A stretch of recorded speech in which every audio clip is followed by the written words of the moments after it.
Let's talk about why the Shootist movie is a terrible adaptation on a masterclass of how to do antiheroes.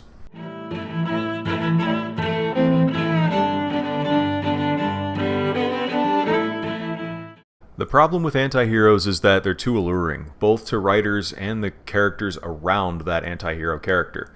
Writers often make their antiheroes too sympathetic. They explain away every rough edge until there's nothing anti about the character anymore. This is exactly what Dino De Laurentiis does in his film. You can see my DVD copy of The Shootist has a $2.99 clearance sticker on it. I like to leave the stickers on every DVD that I buy just as kind of a snapshot of where the physical media market was when I bought the thing. And to me, $2.99 is exactly the price of this film. This film is too much of a send-off for John Wayne's persona of a Western legend, if you didn't know it was his final performance in a Western movie.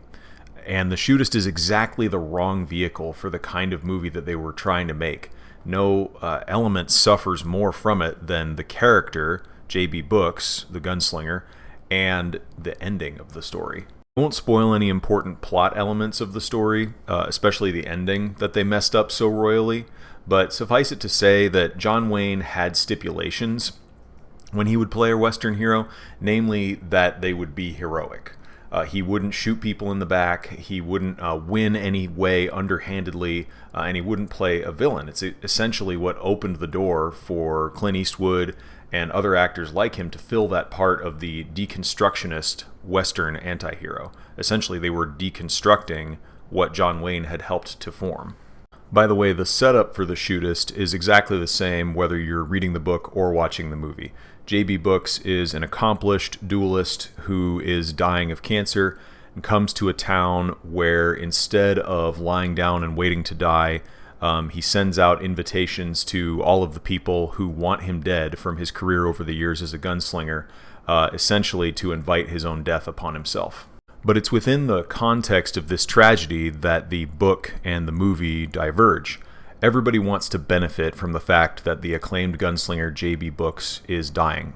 People want his story to turn into dime novels. The politicians want his notoriety to help put the town on the map. He's admired for his expertise by everyone around town, most notably a young teenage boy. This is the ghost of Christmas future, showing Scrooge, the townsfolk, squabbling over his possessions, but instead of bedclothes, it's legacy.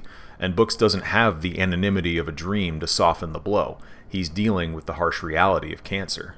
You know, I brought up Scrooge in my O. Henry video as well. I guess I'm just going to compare every character in literature to Ebenezer Scrooge eventually. But what the author Glenn Swarthout does in the book that so much cements J.B. Books as a perfectly written anti-hero is that all of these things happening to Books' legacy and his realization that he has nothing left is left there like an open wound. His cold realization that his life has been ill-spent sits there out in the open for him to digest over the course of the novel's very tight 150-ish page count. Suffice it to say, the movie takes on a different tone as they spend the whole runtime trying to make John Wayne feel as though he would have lived a more magnanimous life if only there had been X, Y, and Z that had gone differently for him. And that's ultimately where the movie fails as an adaptation. If you want to watch it on its own merit, it's fine. But as writers, when we're writing an anti-hero, the trick is not to soften their flaws. I think the ultimate reaction that we should strive for in our readers is to make them say, yeah, but we have to make people understand why that character became who they were, and not force them to agree with where they ended up. The sympathy born from Books is not learning he was a good man all along, like the film makes it out to be a little bit. It's watching buzzards pick at the limping coyote and feeling a little sorry for the cur on his way out. So if you're exploring the Western genre and you are looking for a great example of the storytelling ability and tight prose, then I can't recommend The Shootist enough. Glenn Swarthout, who's the author, is one of the most prominent and successful writers to come out of Arizona, teaching at ASU and living much of his life in Phoenix, where I live. This story he penned is an absolute jewel, very much the equal and opposite side of the coin to a novel like Shane, thematically. It deserves to be remembered for itself, and not as a misappropriated farewell to an actor who refused to play characters like the novel's main character. And if you're a writer looking to write antiheroes, I can't make this recommendation enough as an example. So thanks for listening to me.